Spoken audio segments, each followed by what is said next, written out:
Hi అండి, welcome to Madhu fashion. Shivaratri అయితే అయిపోయిందండి, సమ్మర్ అయితే స్టార్ట్ అయిపోయినట్టే. మన విజయవాడ సమ్మర్ కోసం కలంకారీ కాటన్ శారీస్తో మీ ముందుకు వచ్చేసామండి. మీరు చూడొచ్చు, pure Kalamkari hand print saris అండి. మీకు కాళహస్తి మోడల్ వస్తుంది. ఇదంతా బ్రౌన్ మీద మీకు ఫ్లవర్ డిజైన్, పళ్ళు ఇలా వస్తుంది.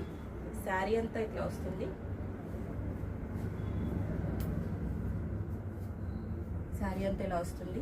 చాలా కంఫర్టబుల్గా ఉంటుందండి. ఈ సమ్మర్ సీజన్లో ఈ కాటన్ క్లాత్ అనేది మనకి చాలా కన్వీనియంట్గా కూడా ఉంటుంది. కలంకారీ కాటన్ కాబట్టి స్కిన్ ఫ్రెండ్లీగా ఉంటుంది. బ్లాక్ కలర్ ఫ్లవర్స్ డిజైన్ అండి, రెడ్ కలర్. ఈ సారీ కూడా ఓపెన్ చేసుకుందామండి. ఫ్లవర్ డిజైన్ అనేది రావడం జరిగింది. దీని అంతటికి హ్యాండ్ ప్రింట్ శారీస్ అండి ఇవన్నీ. పళ్ళు అయితే ఇట్లా వస్తుంది, మీకు డిజైన్ అంతా ఇట్లా వస్తుంది. చాలా కంఫర్టబుల్గా ఉంటుందండి ఈ సమ్మర్ సీజన్లో. చిన్న చిన్న elephant design, black colour, maroon and yellow, pichwai work. మీకు ఏ శారీ అయినా 699 అండి. మీరు బుక్ చేసుకోవచ్చు స్క్రీన్ మీద కనిపిస్తున్న నెంబర్కి. అట్లాగే మన వీడియోస్ లైక్ చేయండి, షేర్ చేయండి, సబ్స్క్రైబ్ చేయండి. Thank you.